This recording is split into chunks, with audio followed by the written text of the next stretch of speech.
Welcome to the Joffrey podcast. My name's Bubba, and with me, as always, is... Catfish. That's me. Catfish. It is the 5th anniversary of the Joffrey podcast. Oh, man. And to celebrate 5 years of celebrating first of his name, first in your hearts, King Joffrey Baratheon, we're going to do 5 podcasts all in one day. No, we're not. We probably not. But we're going to try to do 5 podcasts in one day. We're going to release them over the next 5 weeks to talk about... That's a lot of content. That is a lot of content for our double L's. Double L's? Well, that's who I like to call. I've decided something for these next 5 years to call them loyal listeners. Our loyal listeners, we're making content for you for the next 5 weeks in this off season of Game of Thrones. Isn't that exciting? It's too bad you didn't come up with that until the 5th anniversary, the double L. That's new, right? I was very, I wasn't sure what I would call them, but now let's do it. Let's Finally. call them double L. Okay. Finally. All right, finally. Let's do it. Now that the wall is down. Heck yeah. Also, we're doing it to celebrate our expansion out into a million things. Meaning we now have, we've been Double P podcast for a long time, but Catfish, now we are Double P Media. Ooh. Hold your horses. That's right. And to celebrate... Does that mean are we doing television shows? Are we doing movies? Are we doing albums? We are. I want to get us on classic vinyl. Just like Drake, we're going to drop everything at once. I love it. Okay, so... Including news about our illegitimate children. So, folks, we need you to go ahead. Feel free. Go to our website, doublepmedia.com. Now, we became Double P Media for probably the biggest reason, Catfish, is do you know that there are a lot of Double P networks and things like that that are involved in the porn industry? Well, and the double that P's, is a word that starts with P. The double P in the porn industry, it's like double penetration. So a lot of times if you look up double P, you are finding things that I don't think King Joffrey has done. I just want to be completely honest. Maybe he has done them, but listeners, I don't think he's done. When you have King Joffrey and his crossbow, you could. No, that's two separate things. That's a good point. That's a good point. So that said, we are not Double P Media across things. We are Double P HQ. That's the word double, the single letter P, then the letters HQ for headquarters. So go to Twitter, go to @DoublePHQ. Go to Instagram @DoublePHQ. On Facebook Facebook.com/DoublePHQ. We're on Twitch. Yeah, let's Twitch it. We are on Twitch, and we're also on YouTube. Everybody go to YouTube, search Double P Media. You'll find us. And for people who download these podcasts like we always do it, to encourage people to follow us on YouTube. Yes. We are right now doing this podcast on video. You can see our ugly mugs if you go to YouTube and subscribe. Right now... I was going to say, is the fact that we're uploading video, do you think that means it's going to make people more likely to watch it on YouTube? What if it was just the audio? I think they'd be more likely to watch. What if it's audio and beautiful pictures of Dubrovnik? Well, Catfish, this is a great point. Thank you. Why is an audio podcast on YouTube? Well, you kind of have to be everywhere in the podcast world. And so I started uploading our Twin Peaks podcast, the audio, and just with some still images onto YouTube. Okay. You would have like thousands of views. The same thing with The Terror. We just covered AMC's The Terror. You put that on YouTube, there'd be all these sheets there. Right. All these viewers. You put The Strain, even when our coverage of The Strain, we put that on YouTube and you would have thousands of views. You put Joffrey podcast audio on YouTube, you're lucky to get double digits. So we've got to almost kind of beat our listeners to come check us out on YouTube. And so because of that, that's why we're here. We only have 692 subscribers on YouTube. We want to get it up to 1,000 subscribers on YouTube. So what these do you mean 5... That's nothing. 1,000. That is nothing. 10,000. Oh, 10,000. That's right. So we're having our ugly mugs on some of these shows, and you'll be able to see us. If we get up to 10,000, we promise Yeah. We'll just upload the podcast with pretty pictures of something else, and you won't have to see us anymore. Right. If you hate seeing us as much as we hate seeing us, subscribe. Subscribe on YouTube. All right. So now, if that wasn't enough, we begged our double L's. We begged you, loyal listeners, to give us iTunes, aka Apple Podcasts reviews. And once we got back in the day when that was all that was going on. Right. Once we got to 100 reviews, we were like, what's the point? We reached 100 Apple Podcast reviews. We can quit. Well, guess what? What happened? You apparently need to still keep doing it because you can't find us if you search Game of Thrones on Apple Podcasts. So we need you go to Apple Podcasts, Google Podcasts, Google Play, iHeartRadio. Go to those places and give us some stars, 5 stars, and give us a written review. We need all the help we can get to celebrate His grace for the next 5 years. All right, are you sure now? Because you wanted them to stop, and now you want them to start again. Are you I sure? didn't know what I was doing. Yeah, apparently you got to keep. Apparently, loyal listeners, we need you to keep going. Now, to get you to subscribe to us on Instagram. Yes. At double PHQ on Instagram, Twitter. Like the Facebook page. Follow the Facebook page. Yes. To subscribe to us on YouTube. To do all these things, listeners, if you just on Instagram, Twitter, Facebook, YouTube, if you just tweet us out, comment us out on any of these social media apps, you can be eligible to win some of these great Game of Thrones prizes. We don't even have them all here because we have so many prizes. I'm just going to hold up one. Look at this. This is an exclusive shirt you can only get in Dubrovnik or possibly order online to have them mail you from Dubrovnik. That's where they film most of the King's Landing scenes. You can get some of those. And that's, of course, illegal content. This is a real Game of Thrones hat with City of Dubrovnik on it. Catfish, hold up that shirt. All right, let me hold this shirt up. Yeah. Oh, you can tell these are quality because they're soft like tissue. Look, it says Game of Thrones, and then it also says Dubrovnik, the place where King's Landing is. Incredible. Oh, and you know what's nice is it literally looks like they took a Game of Thrones shirt and then somebody stitched on Dubrovnik on it. They bought this shirt and then stitched on Dubrovnik on it. So this is special. Yes. Unless you know someone... Unless you know somebody who can stitch. And this is like really good stitching. It totally is. Totally is. All right, Catfish. Yes. Of these 5 podcasts we're going to do. Yeah, which one am I most excited about? The last one. Yes. You wouldn't see how much I roll my eyes and groan if we weren't doing that here on, or if our ugly mugs here. Let me get a close-up of myself. And then me. All right, okay. If we weren't doing this on YouTube. So I like how you're performing and also producing at the same time. It's about time. You are working the board even. That's true. But the Wow. first podcast, the one you're listening to now, get ready for the next 5 weeks. You'll get to hear us on this one Sunday afternoon in July. Is we're going to talk about our trip to Dallas, Texas, to be part of Con of Thrones. Yes. The Con of Thrones. So, just a little background on this, if you will. Con of Thrones started in 2017. They were in Nashville, Tennessee, at the Grand Ole Opry Hotel, Resort and Arena and Music Showcase. And I didn't think about applying. I thought, okay, it's great that they're doing this. But then I saw that some of our good friends, like Pat Mann, they were there. They were on stage doing these panels. Other podcasts were there. They were doing these panels. And I thought to myself, wait a minute. How come we're not there? Why are they there and we're not there? Now, of course, why we weren't there is we didn't apply. We didn't try. Well, you know, the other thing was I was only a little bit bitter about the whole thing. Bitter. Because 5 years ago, I asked my neighbor across the street who produces events. I said to him, let's do a con for Game of Thrones. Yeah. And he said, I don't know. And then he talked to people at HBO, and he's like, they wouldn't be...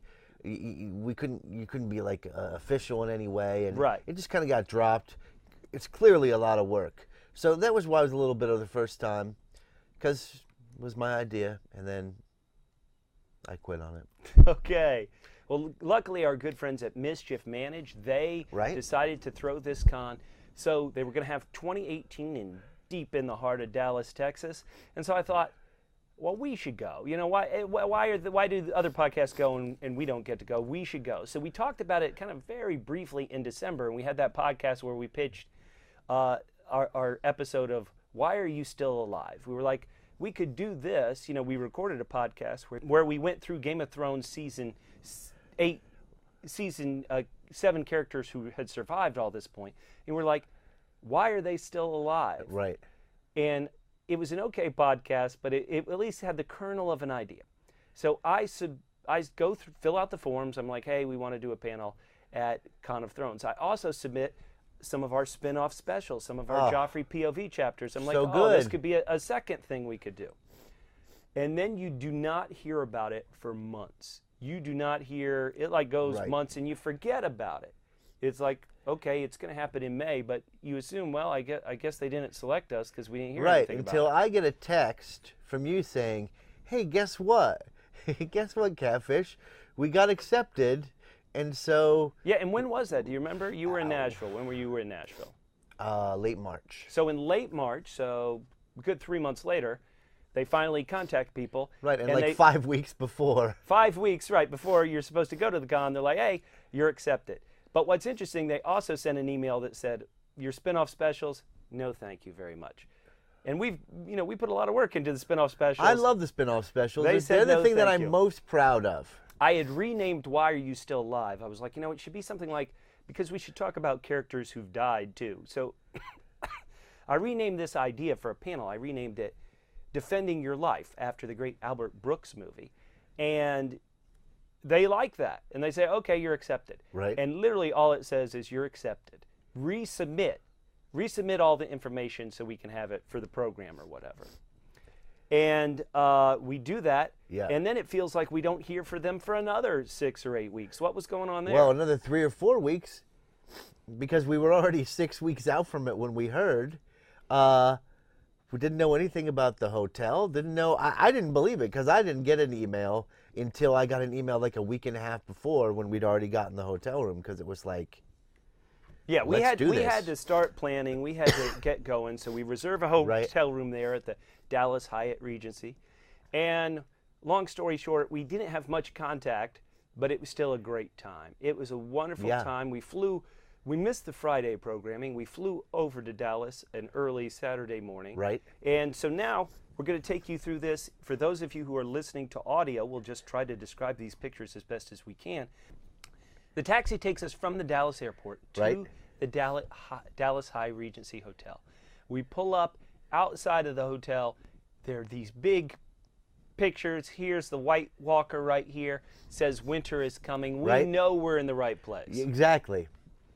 And then you go into the hotel, you go into the lobby, and it's like, look at this. At the front desk, they have these candied mints in the Targaryen bowl. It's like cinnamon, red hot fires. Red hots, I like the red hots. And then in the winter is coming, dire wolf for House Stark. They had like those ice mints. So good. This hotel was really nice, wasn't it?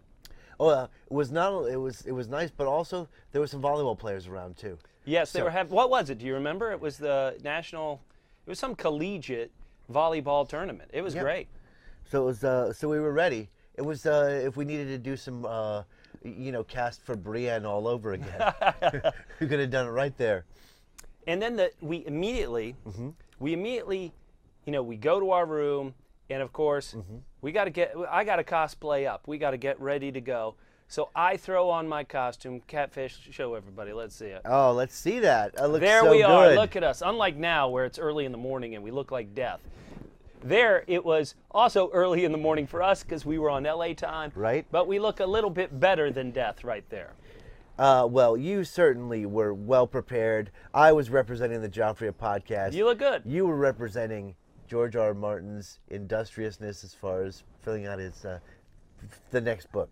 Right. So if you're just listening to the audio podcast, I was covered with chapter title pages. So you had like John's chapter title page, or Daenerys, Arya. Like I had a million characters. I had Hot Pie, but they were all blank, and I went as the Winds of Winter. People really were down with that. A lot of people asked me for my photograph, so I felt so good. Yeah, you this is a big thing for you. I was very proud, because I know we've gone some costumed events together, and this is very important for you to come up with something clever. You often do. This one was a big hit. It was. Big hit. It was great. The next thing we go is we go down to the marketplace. Now this is vendors who are paying money to sell their Game of Thrones goods in this little ballroom here at the Dallas Regency Hotel. It felt like close to 20 vendors. They all had good stuff, but across Saturday and Sunday when I went in there, I never saw a lot of shoppers. Did you? No, I didn't see a lot of people there ever, and I was a little concerned. Now that we're here, we can talk about it a little bit. I asked some of the people who had been there the first year what the difference was as far as the number of people who've attended it the previous year as well as this year. And it seems to me that the response was uniformly, it feels like kind of the same amount of people. So obviously when you're doing these things, you'd like to have a certain jump at some point. You'd like to have a growth, but if throughout all of 2018 there aren't new episodes and there isn't a new book, right? I think maybe you are just happy with a relatively steady attendance of crowd. Well, I'm curious to see what happens in the future because, you know, we're going to have one more season. It sounds to me like they're trying to get another series in this world up so that it shows up a year, more than a year after Game of Thrones. 2020, you would imagine. So they would want it. We'll see if that helps. But regardless, I'm not sure if the vendors actually got a lot of money. If they got a lot of sales. That they actually sold a lot of stuff. I thought a lot of it was clever. Yeah. But since we were kind of putting out on our own to go do this, I thought I don't want to put out any more cash for it. But there's a couple things I wish I'd bought. One of the things that I loved, and you can see them right now on the video part of it, is people made these beautiful glass or Pyrex pie pans. And one, it's a slice of pie with a dagger through it, and it says Arya's Frey Pies. I loved it. So good. And then if you go to the next slide, here's a second one they had. It was like hot pies, dinner is coming. Savior of gravy and protector of the inn. Yeah, chef of the 7 kingdoms. Is that not great? They also had people there who were selling, foam swords and shields, and they were having little battle royales happening. Yeah, it was fun. To talk about. We've been to Comic-Con in San Diego. We've been to WonderCon. Yeah, down in Anaheim. We've been to the VR Con, Virtual Reality Con, and we've been to Cookie Con. We went to Cookie Con. So how do you feel about let's leave this marketplace behind, but how did you feel about the panels? Because the first thing we did was we went to a panel. In most of the other cons that I've been to, maybe only gone to maybe one or two panels. Mostly I was there to look at what was on the floor, and as we talked about here, what was on the floor was not enough to spend more than 45 minutes or an hour there. Right. And I found kind of the panels to be not that interesting, but whoa. But here at the Con of Thrones, I found the panels to be very lively, entertaining. They had a lot of panels where they were getting feedback from the audience, and they made it fun for the people who were attending the panel. Yeah, it was really, really cool. Now, as you go to panels, what do you see? You see people in cosplay. So why don't we get to some of the great cosplayers? All right, let's do it. Look at this. One of the most popular ones was a guy who was wearing a Jon Snow-esque costume with big furs and capes and a big sword. But then he also wore the Black Panther mask. Instead of King of the North, King of Wakanda. Now, loved it. This is a big thing that we've seen at the last couple of cons we've been to, and there's a term for it, right, where you kind of the mixing of the two. I believe the last time we went to WonderCon, there was a lot of mixing of like Star Wars and Disney characters. Right. So I can't remember what it's called, but there's a lot of that at a lot of cons. But this was really the only one that we saw where it was like a combining of two. Yeah, only standout one. But we'll just go through the next several. I was very bitter when this guy did not win the. Oh, there was the cosplay contest. Well, some people here. Let's go through a bunch of the slides, and we'll just talk about characters as there were. A lot of women there, Catfish. Were you surprised about the demographic of Con of Thrones? Here we're looking at a woman dressed as Daenerys, and 2 of her young babies are dressed as dragons. Love it. A lot of women there. Well, as I thought about it later on, I did think that it was really cool that that this con was a majority female, and the attendees, the attendees, and I'm not sure why that was. Mm-hmm. Do you have any idea? What do you have any speculation on that? I think this is a show and a book series, obviously with very strong female characters. Okay. I also think that it's an equal world. It seems like even though it's set during a period where things wouldn't be equal, right? It seems like there are kind of equal leaders.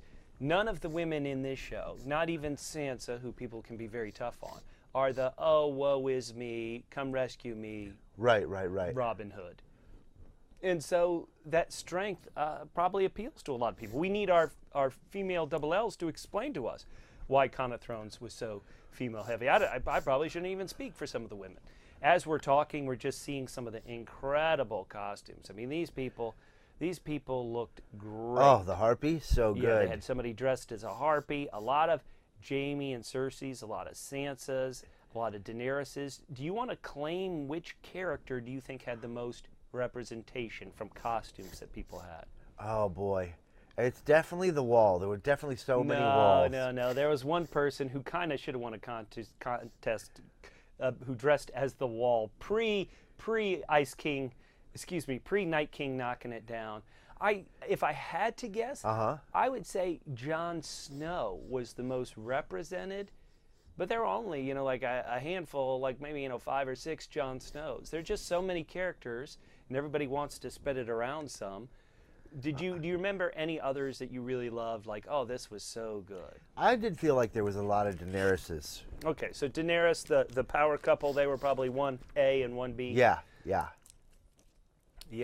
And there were greats. Like I saw a Qyburn. There were some Melisandres. There was just everybody. Here on the screen, we're looking at an Arya who is not just Arya in Bravos, in kind of a Bravosy costume, but this Arya cosplayer had some face to put on if she suddenly needed to wear somebody's face. So good.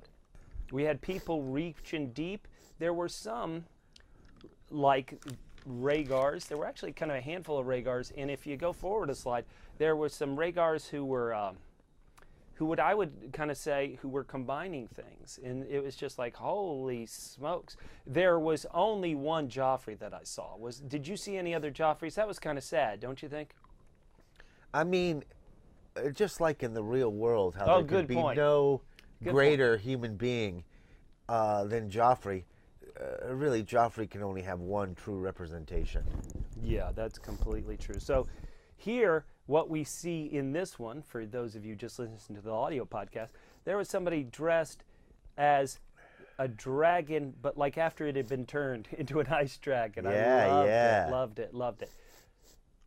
So we went to some of the panels. We saw our good buddy Patman. We saw Patman's wife at a panel. That was actually the first panel we saw, I believe. I think I may have messed this up. It was Patman's wife at a panel, right? I believe so, yeah. That was the first one we went to.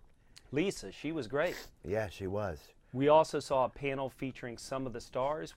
I went and watched young Hodor do a panel with young Myrcella and young Princess Shireen. We also saw Gendry do a panel.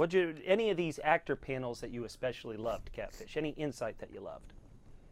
Well, I missed that earlier one, so I think the only actor panel that I saw was Gendry. He was a nice guy.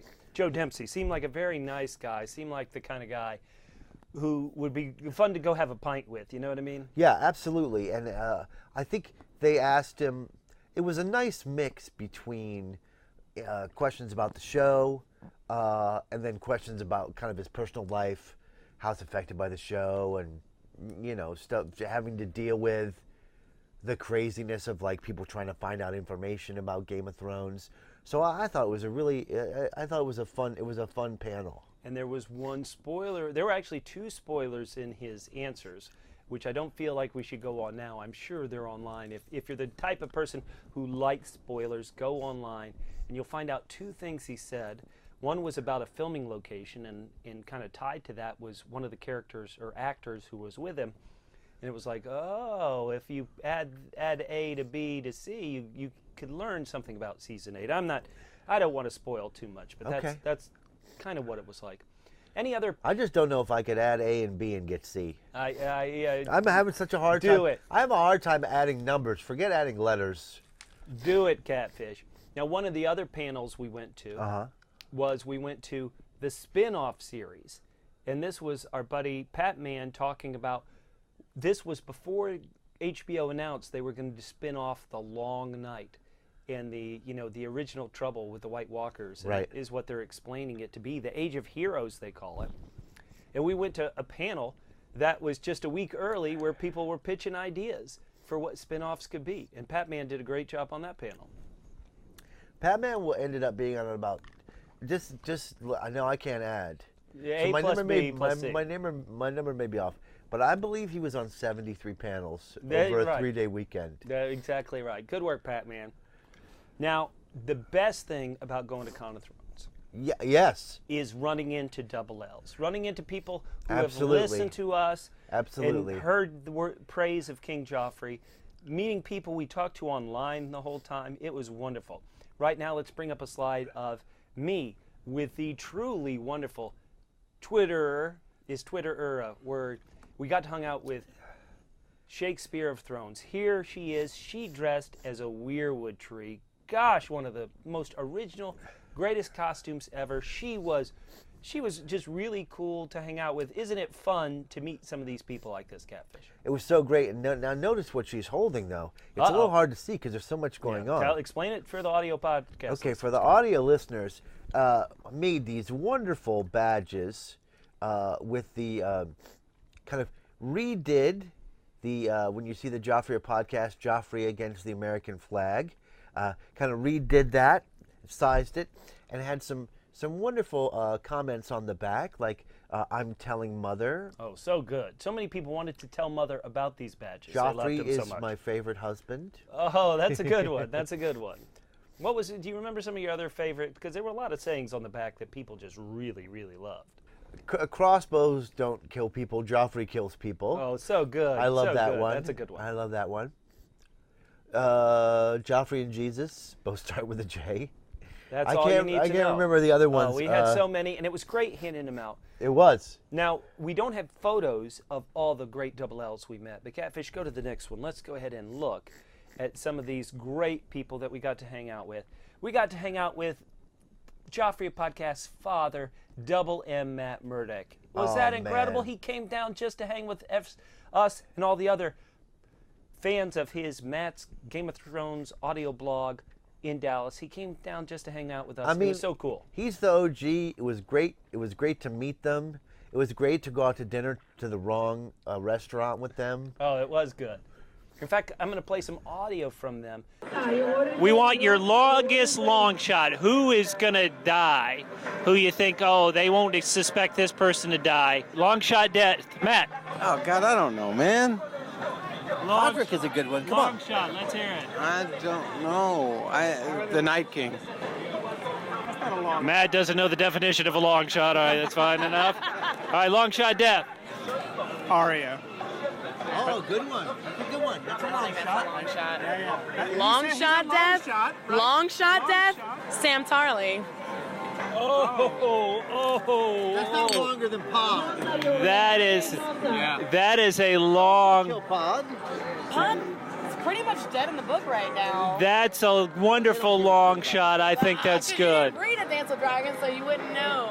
Now, when we give away prizes, there's one person who seems to win every prize. Exactly, because she is our most faithful listener.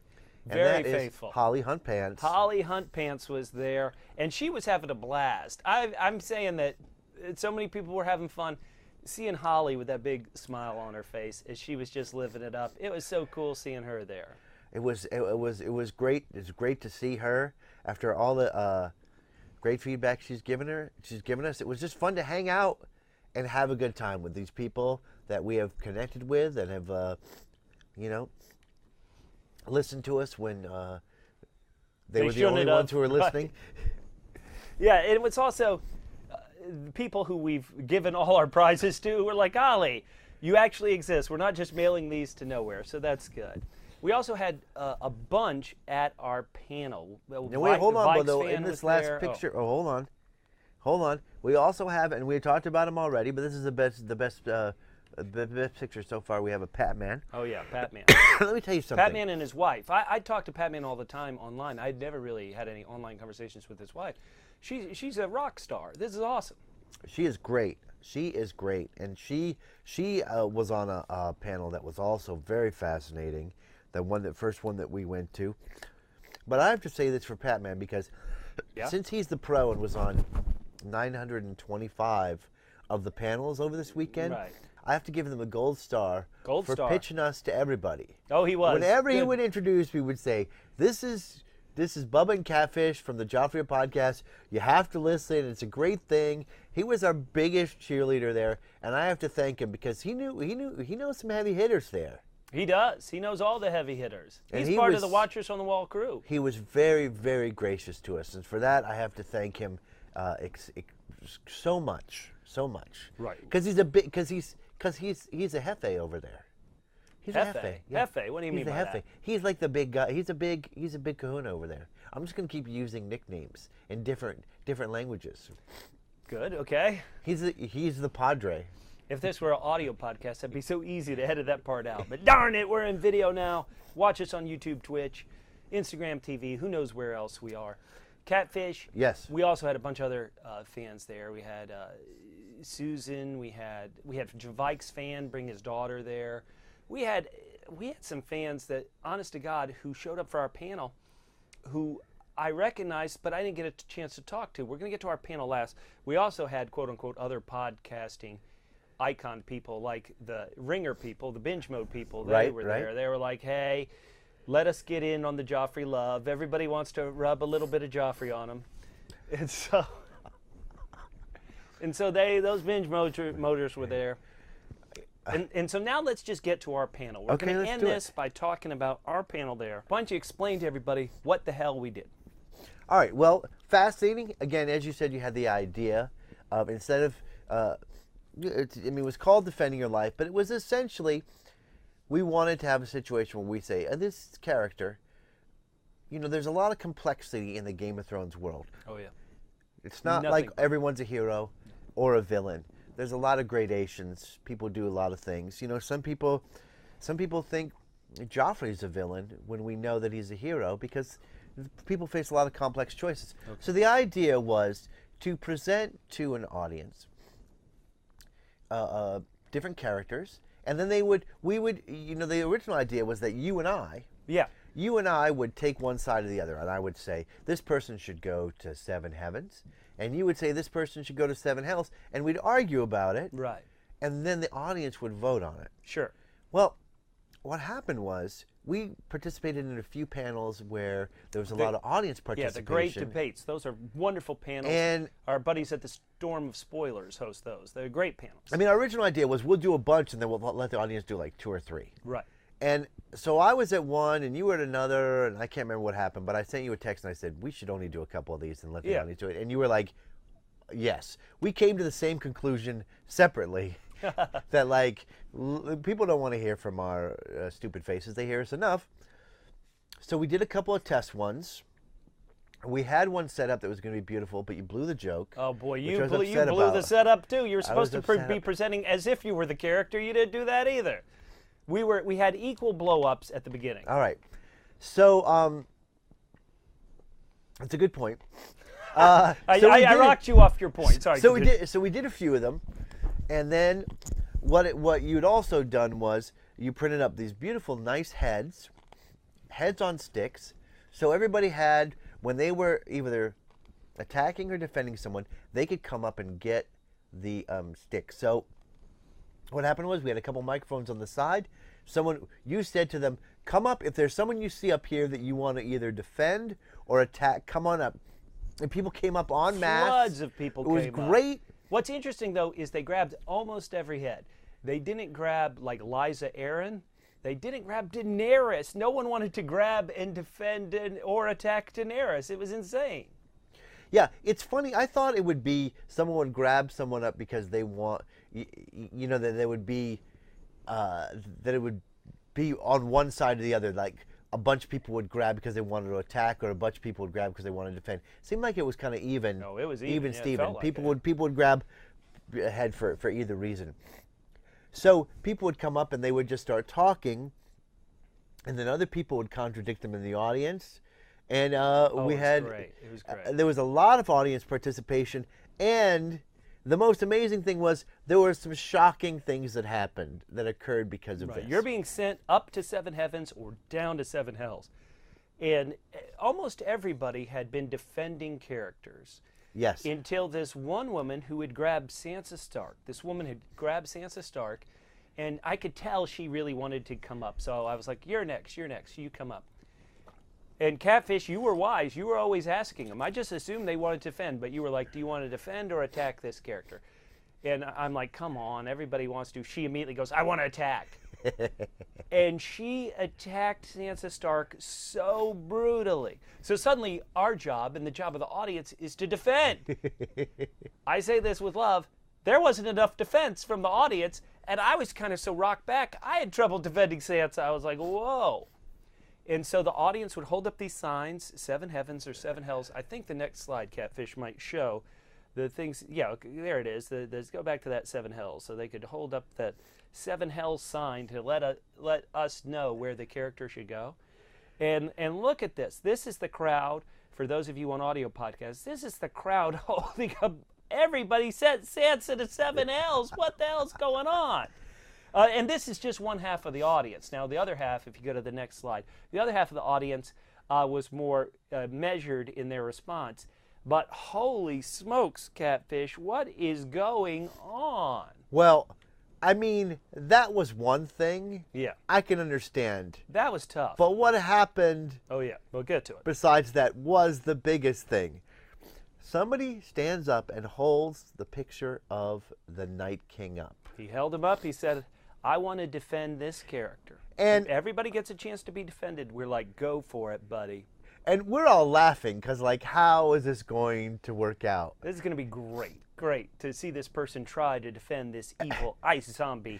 And he did such an amazing job saving all the children. Right.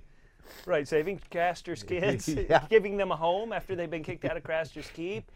You know, he didn't ask for this. You know, he was made this way.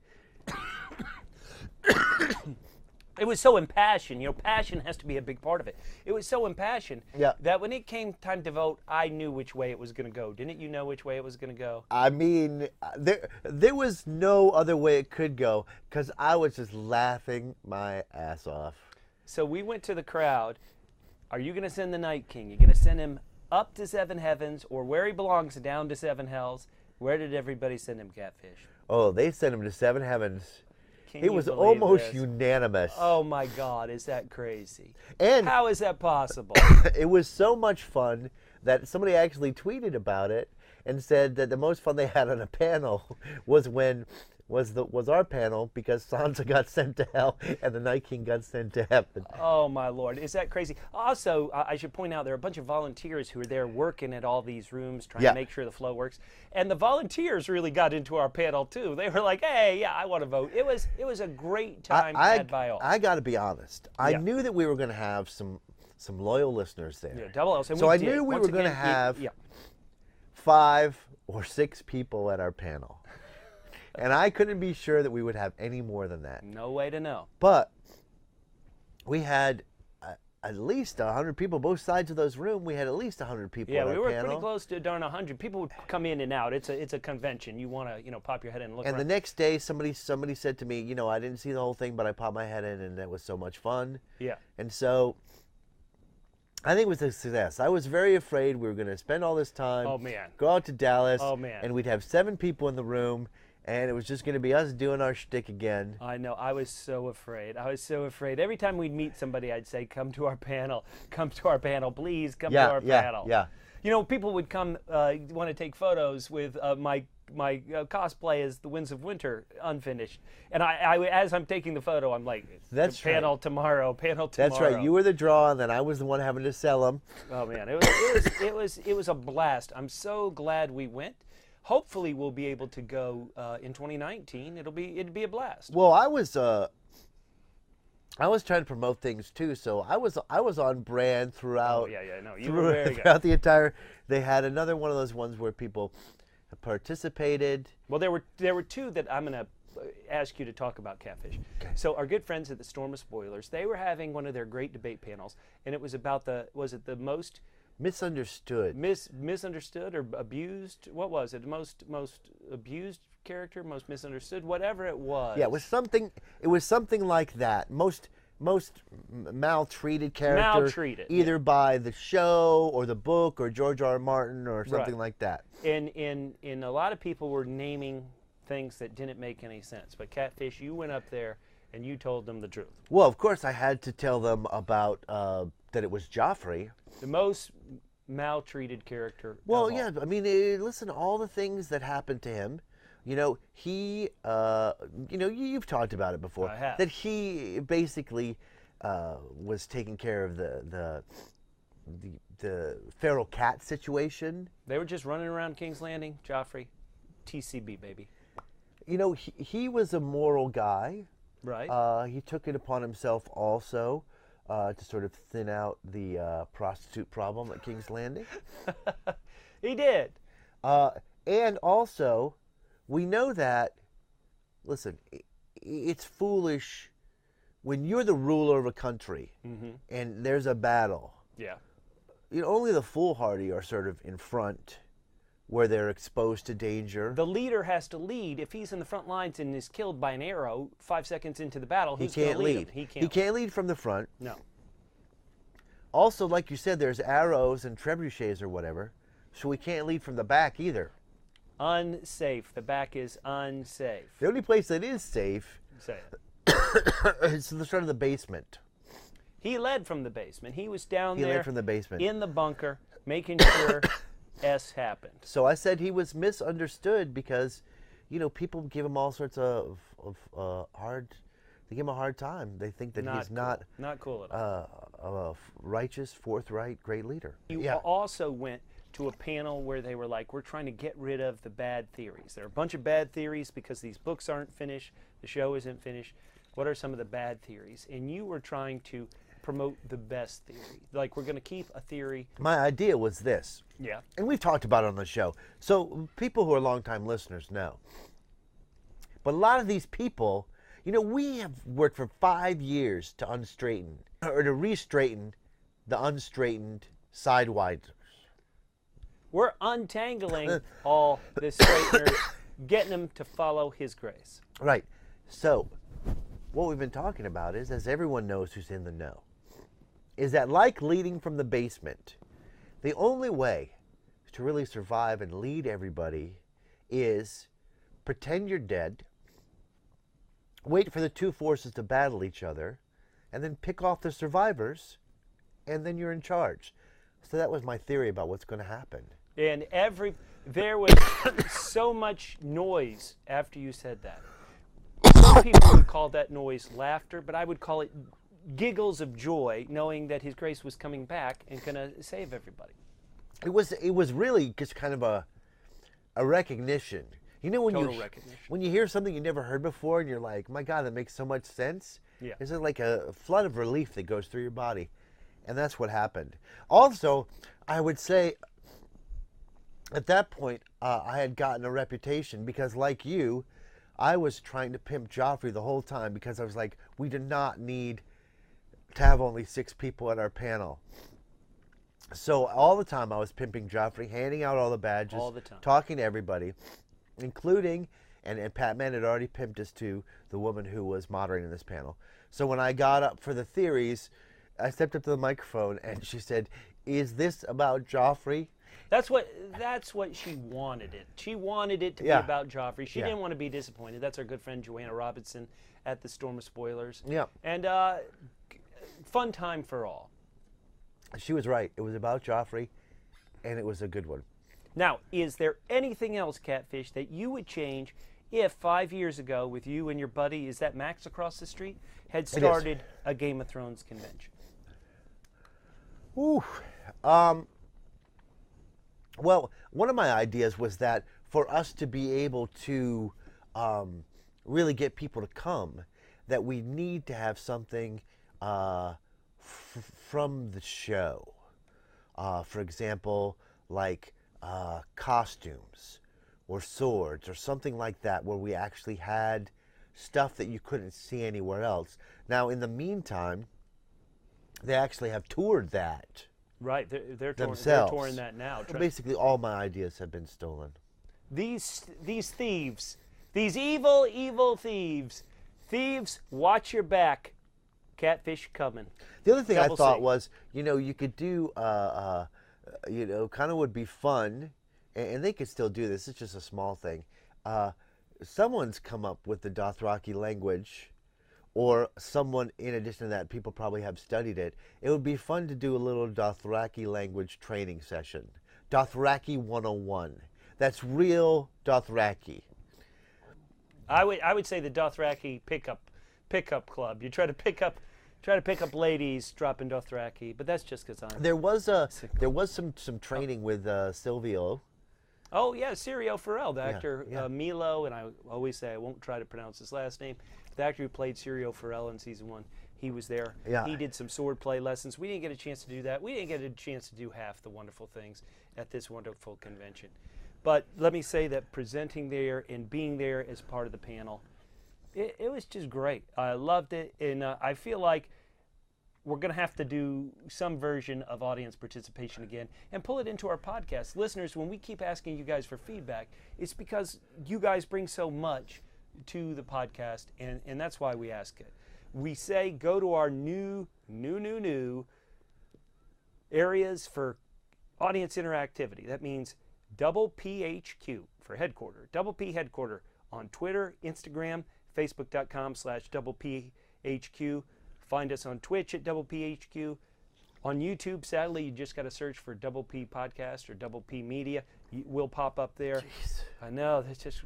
We want to get over 1,000. We want to get over 10,000 subscribers on Thank YouTube. you. We got to get our Instagram and new Twitter handles up and going.